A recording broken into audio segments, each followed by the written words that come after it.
इस वक्त की बड़ी खबर आपको बता दें, नेपाल में भूकंप के विनाश में मरने वालों की तादाद 10,000 तक पहुंच सकती है। एक समाचार एजेंसी से बात करते हुए आशंका जताई नेपाल के पीएम सुशील कोइराला ने। अब तक 4300 से ज्यादा लोगों के शव बरामद हो चुके हैं।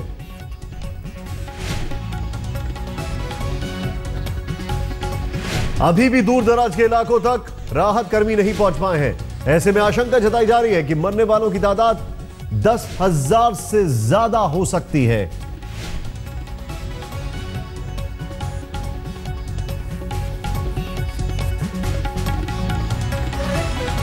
श्वेता सिंह इस वक्त हमारे साथ हैं। सीधे चलते काठमांडू श्वेता सिंह के पास। श्वेता, मैं आपसे जानना चाहूंगा, अभी इस वक्त ग्राउंड जीरो पर क्या दिक्कतें हैं, क्या चुनौतियां हैं, खासकर यह देखते हुए कि खाली अगर काठमांडू की बात की जाए तो हर व्यक्ति तक क्या रेस्क्यू और रिलीफ पहुंच पाया है?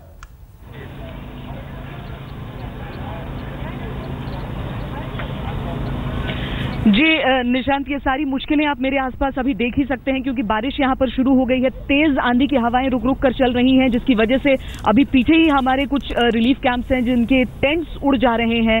वही इकलौता छत है लोगों के सरों पर, और उन्हें समझ नहीं आ रहा कि अगर जो बारिश का पूर्वानुमान है जो अगले 3 दिन, आज कल परसों, तो उसमें वो क्या करने वाले हैं। आज की तारीख में दिक्कत ये है कि जो मलबा है 5-5 मंजिला घरों का पड़ा हुआ है। लोग जानते हैं उनके घर वाले भीतर हैं, आवाजें आनी बंद हो चुकी है। कब तक इंतजार करें, किस तरीके से उसके नीचे जाकर देखें। 5 मंजिल का मलबा निकालना आसान नहीं है, इतने बड़े पैमाने पर क्षति है। कहां कहां पर जेवीसी मशीनें जाएंगी। जो राहत कर्मी हैं वो अपने हाथों से उसे हटा रहे हैं मलबे को। हमारी टीम से भी मदद कई जगह पर मांगी गई निशांत। हमने जहां तक हो सका अपना कैमरा भीतर डालकर लाइट से वो तस्वीरें लेने की कोशिश की, लेकिन जहां पर मोटी मलबे की परतों में वो लोग कैद होते हैं, वहां तक जहां से आवाजें नहीं निकल रही, वहां पर आखिर कैमरा कहां जाएगा, वहां से तस्वीरें कैसे निकलेंगी। अब जो ये आंकड़ा आप बता रहे हैं निशांत, यहां पर दबी छुपी जुबान में सभी उसका जिक्र करते हैं, लेकिन सब ये उम्मीद करते हैं बस कि किसी भी तरह से ये सच ना हो जाए निशांत। श्वेता, यहां पर एक चीज सामने आई है। आज नेपाल के जो प्रधानमंत्री हैं वो कहते हैं कि हमारी जो एजेंसीज हैं वो तैयार नहीं थी, हमारे पास पूरी चुनौतियों से निपटने की तैयारी नहीं थी। मैं जानना ये चाहता हूं, अभी फोकस काठमांडू पे, लेकिन अगर एपिसेंटर के नजदीक जाएंगे तो वहां तक जितना हमें अंदाजा है वहां तक तो शायद रेस्क्यू, रिलीफ और इंटरनेशनल एजेंसी कोई भी नहीं पहुंच पाया है अभी तक। वहां पर खबरें आ रही हैं ऐसी जो इक्का दुक्का खबरें आ रही है कि पूरे के पूरे गांव नेस्तनाबूद हो गए हैं निशांत। हालांकि वहां पर भारतीय वायुसेना के जवान, भारतीय सेना के जवान उन इलाकों में पहुंचे हैं, वो दूर दराज के जो गांव हैं, और जब वो वहां पर पहुंचे हैं तो कई लोग जिंदा निकाले गए हैं मलबे से।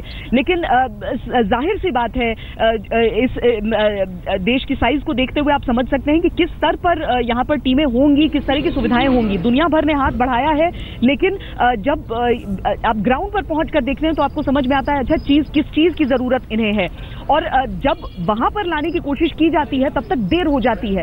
इसीलिए मुश्किलें इतनी ज्यादा बढ़ रही हैं। आप बाकी बाहर की जगहों की बात क्या कर रहे हैं निशांत, भक्तापुर इलाका आप देख लीजिए, वहां पर 240 के आसपास आधिकारिक आंकड़ा दिया जाता है, लेकिन अगर वहां पर आप जाकर देख लीजिए वो गोस्ट टाउन की तरह नजर आता है। वहां पर सारी इमारतें धाराशायी हो चुकी हैं, और हर जगह मलबे में आपको कोई ना कोई परिवार कुछ न कुछ तलाशता नजर आ जाता है। वहां की आबादी के मुकाबले जो मिसिंग पर्सन्स हैं उसका ही आंकड़ा देख लीजिए। काठमांडू के भीतर अगर इस तरह की चीज है, इस तरह की दिक्कत है, तो काठमांडू के बाहर आप सही कह रहे हैं कि अंदाजा लगाना मुश्किल हो रहा है अब कि आखिर क्या स्थिति हो सकती है।